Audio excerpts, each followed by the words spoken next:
आज हम पढ़ेंगे महत्तम समापवर्तक यानी हाईएस्ट कॉमन फैक्टर। शॉर्ट में हम इसको कहते हैं एचसीएफ।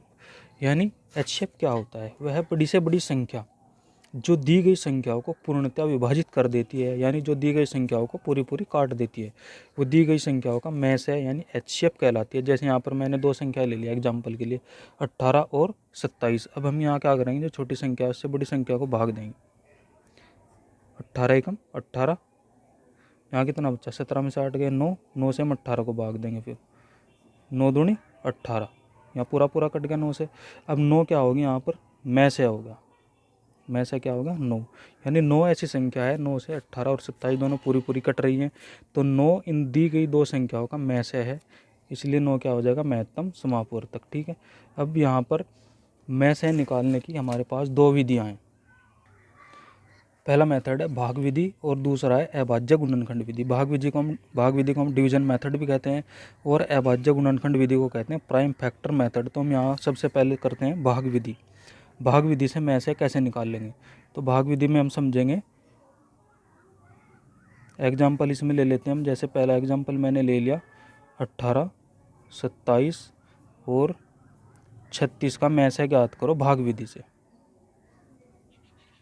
ठीक है, ये मैं से निकाल लेंगे हम। अब इसमें क्या करते हैं, जो सबसे छोटी संख्या होती है उससे हम भाग देते हैं। 18 से हमने भाग दी 27 को, 18 एकम 18, कितना बचा 9। अब 9 से 18 को भाग देंगे हम, 9 दूनी 18, पूरा पूरा कट गया। अब यहाँ पर 9 बची, 9 एक संख्या बची रही हमारी 36। 36 को हम किससे भाग देंगे? 9 से, जो लास्ट में पूरा पूरा काट रही है। जैसे 9 से हम भाग देंगे 36 को, 9 चौक 36, पूरा पूरा कट गया। तो मैं से क्या होगा यहाँ पर? 9, क्योंकि 9 ऐसी संख्या है जो 18, 27 और 36 इनको पूरा पूरा काट देती है। जैसे 9 दूनी 18, 9 ते 27, 9 चौक 36। तो इन दी गई संख्याओं का मैं से क्या होगा? 9, यानी 9 वह बड़ी से बड़ी संख्या है जो तीनों संख्याओं को पूरी पूरी तरीके से काट देती है। यहाँ पर सेकंड मेथड है अभाज्य गुणनखंड विधि। इसमें हम क्या करते हैं? अभाज्य गुणनखंड करते हैं, फिर उनका मैं से निकालते हैं। देखो हम कैसे करते हैं।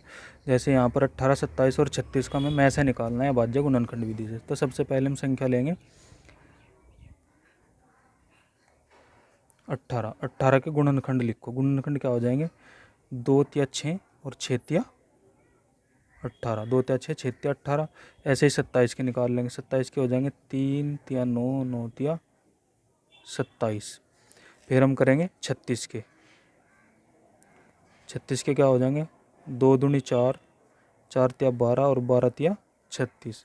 अब देखो ये कैसे निकाल लें गुणनखंड। जैसे कोई भी संख्या है, मैंने ले ली 18, उसके हमें निकाल लें गुणनखंड यानी फैक्टर। कैसे निकाल लेंगे? ऐसे, सबसे छोटी संख्या से काटेंगे, 2 निम 18। अब 9 किससे कटेगा? 3 से, 3 तिया 9, फिर 3 से 3 एकम 3। तो ये 2, 3 और 3, यानी 2 गुणा 3 गुणा 3, ये 18 के गुणनखंड हो गए। ठीक है। इसी प्रकार हम जैसे 36 है, यहाँ पर 36 के निकालने में, 36 के में पता नहीं कैसे क्या क्या गुणनखंड हो गए। तो यहाँ सबसे छोटी संख्या से काटेंगे, 2 एकम 2, 2 अट्ठे 16, फिर 2 से 2 निम 18।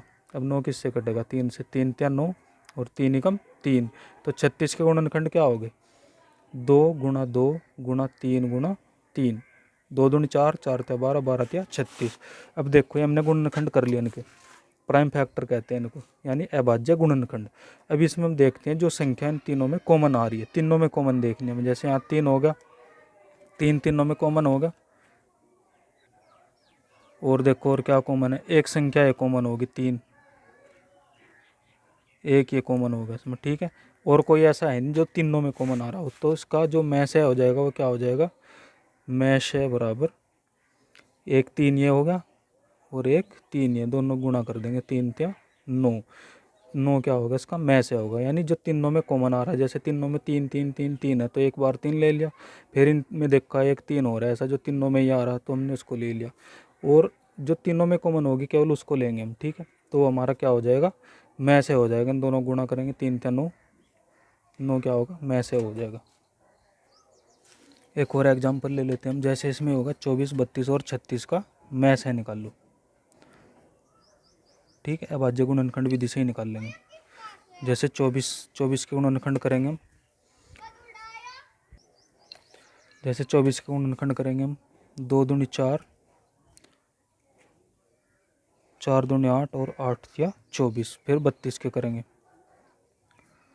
2 दूनी 4, 4 दूनी 8, 8 दूनी 16, 16 दूनी 32। फिर ऐसे 36 के कर लेंगे हम। 2 दूनी 4 और 4 तिया 12 और 12 तिया 36, यानी जो मैंने मेथड बताया इसी तरीके से हम गुणनखंड निकाल लेंगे इनके। तो अब इनमें मैं से निकालना है, मैं इनका मैं से कैसे निकाल लेंगे।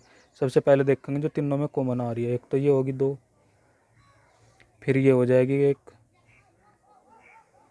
और देखते हैं क्या कॉमन आ सकता है इसमें। और कोई ऐसी संख्या है नहीं जो कॉमन आ रही हो, ठीक है। तो 2 ही संख्या है, 2 और ये 2, 2 दूनी 4, ठीक है। तो 4 क्या होगा, मैं से, यानी मैं से होगा 4 ऐसी संख्या है जिससे 24 भी कट रहा है, 32 भी और 36 भी। 4 6 24, 4 8 32, 4 9 36, 4 क्या होगा उनका मैं से होगा। और ये हमने निकाला है अभाज्य गुणनखंड विधि से।